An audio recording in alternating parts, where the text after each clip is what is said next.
Middle east में चल रहे वॉर और डॉलर की टेंशन से इकोनॉमी में पिछले कुछ महीनों में बड़ी हलचल पैदा हुई है। इस आर्थिक संकट ने न केवल सरकार बल्कि सोने में निवेश करने वाले सभी इन्वेस्टर्स की टेंशन भी बढ़ा दी है, क्योंकि बढ़ते हुए इंपोर्ट खर्च के बीच ही पीएम मोदी ने भी कुछ ही दिन पहले 1 साल तक सोना नहीं खरीदने की अपील की है। लेकिन हम इंडियंस के लिए ये सोना केवल निवेश नहीं है बल्कि एक इमोशनल परचेज रहा है, जो सालों साल से फैमिली दर फैमिली लोग करते आए हैं। लेकिन इन सब अनसर्टिनिटी के बीच, इंपोर्ट के बिल के बीच, एक गोल्ड बायर्स के लिए बाजार में लैब ग्रोन गोल्ड का भी एक शानदार ऑप्शन आने वाला है, जो कि बिल्कुल अलग है। असली खदानों से निकले हुए गोल्ड जैसा बिल्कुल नहीं होगा, लेकिन इससे देश की इकोनॉमी चमकती रहेगी और इंडियंस का गोल्ड का प्रेम भी लगातार बना रहेगा।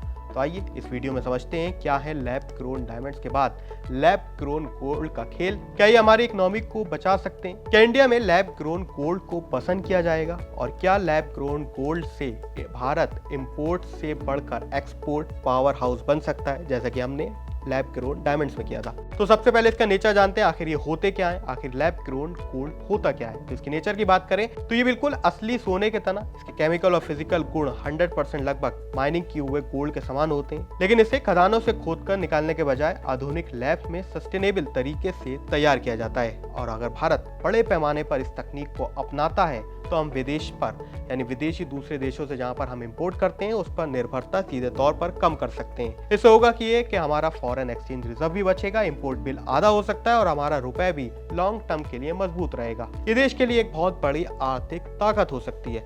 इसी बीच अब इसकी पीछे की इकोनॉमिक्स को भी समझ लेते। माइनिंग से निकलने वाले ट्रेडिशनल गोल्ड की कीमत जियोपॉलिटिक्स और डॉलर की मजबूती पर निर्भर करती है। इसके विपरीत लैब ग्रोन गोल्ड को न्यूक्लियर ट्रांसमुलेशन और केमिकल प्रक्रियाओं के जरिए लैब में बनाया जाता है। शुरुआती दौर में ये तकनीक महंगी थी, लेकिन जैसे जैसे उम्मीद की जा रही है कि आगे जाके कमर्शियल स्केल पर इसका इस्तेमाल किया जाएगा तो लैब में बनने वाला ये सोना आपकी ट्रेडिशनल माइनिंग यानी जो आप गोल्ड सीधे तौर पर बाजार से खरीद रहे हैं वो 30 से 40% तक सस्ता हो सकता है। हालांकि ये प्रोसेस काफी लंबी है, तो ऐसे में सबसे बड़ा सवाल ये है कि अगर भारतीय कंज्यूमर इस गोल्ड की तरफ शिफ्ट करते हैं अगले कुछ सालों में तो इसका कितना बड़ा इफेक्ट होगा। तो कुछ अनुमान है इसके मुताबिक, जिसमें अगर 20% हिस्सा भी लैब ग्रोन गोल्ड में बदल देते हैं तो भारत का इंपोर्ट बिल करीब 1,15,000 करोड़ तक कम हो सकता है।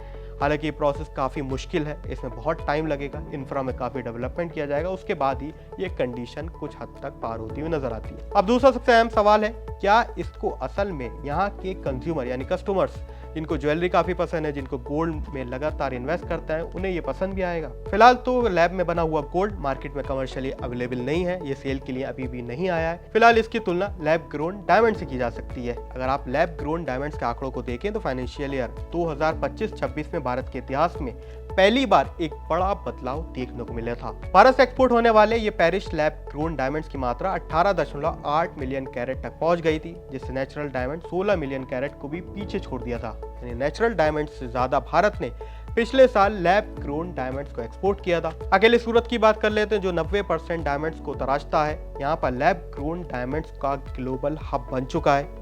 ये टेक्नोलॉजी कुछ ही साल पहले आई थी, लेकिन भारत ने इसमें बड़ी कामयाबी हासिल की है। ऐसे में इस फोकस बदलने का बड़ा कारण है अफोर्डेबिलिटी और इन्वायरमेंट एथिक्स। यानी कुछ कंज्यूमर नेचुरल हीरा जहां आम इंसान के बजट से बाहर होता जा रहा है, वो उसकी जगह लैब ग्रोन डायमंड्स पर ज्यादा प्रेफर कर रहे हैं। वो किफायती दरों पर मिलता है, वो सस्ता है, इसीलिए अनुमान भी है कि ये success lab grown gold industry में आ सकती है। हालांकि इसमें काफी टाइम लगने की उम्मीद जताई गई है। अगर लैब ग्रोन गोल्ड भारत में आते हैं, इसकी बिक्री बढ़ती है, तो इस इंडस्ट्री से बढ़ने से न केवल ज्वेलरी डिजाइनर्स और कारीगरों को काम मिलेगा, बल्कि हाईटेक लैब्स चलाने के लिए भारतीय इंजीनियर्स और वैज्ञानिकों की नौकरियों भी की बाढ़ आ सकती है, यानी कि इनकी नौकरियां सीधे तौर पर बढ़ती हुई नजर आ सकती हैं। एक और बड़ा फायदा सेमीकंडक्टर और टेक सेक्टर में भी नजर आएगा।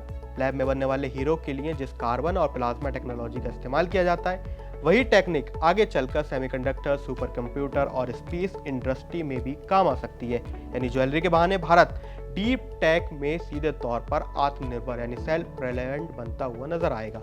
अगर एक्सपोर्ट के मोर्चे पर देखें तो भारत अभी केवल रॉ मटेरियल को तराशने वाला देश है। डायमंड बाहर से आता है, यहाँ पर रॉ मटेरियल को केवल तराशा जाता है। लेकिन अगर end to end product Bharat बनाता है यानी गोल्ड में भारत बनाता है, तो ये चीन को सबसे बड़ी टक्कर देने वाला देश बन जाएगा। लेकिन ये सब बहुत लंबी प्रोसेस है। सबसे बड़ा सवाल है, क्या लैब में बना हुआ एक गोल्ड इकोनॉमिकली फीजिबल होगा, यानी ये सस्ता होगा, जभी इसके ऊपर ग्राहक जा सकते हैं। तो फिलहाल का इसका जवाब है फिलहाल ऐसा होता हुआ नजर नहीं आ रहा है, क्योंकि लैब ग्रोन गोल्ड बनाने की प्रोसेस यानी लैब में बनाया हुआ ये गोल्ड अभी फिलहाल काफी महंगा है, माइनिंग गोल्ड से भी काफी महंगा है, क्योंकि इसकी प्रोसेस काफी लेंदी है। न्यूक्लियर फ्यूजन और पार्टिकल एसिलेटर जैसी जटिल तकनीकों की आवश्यकता होती है।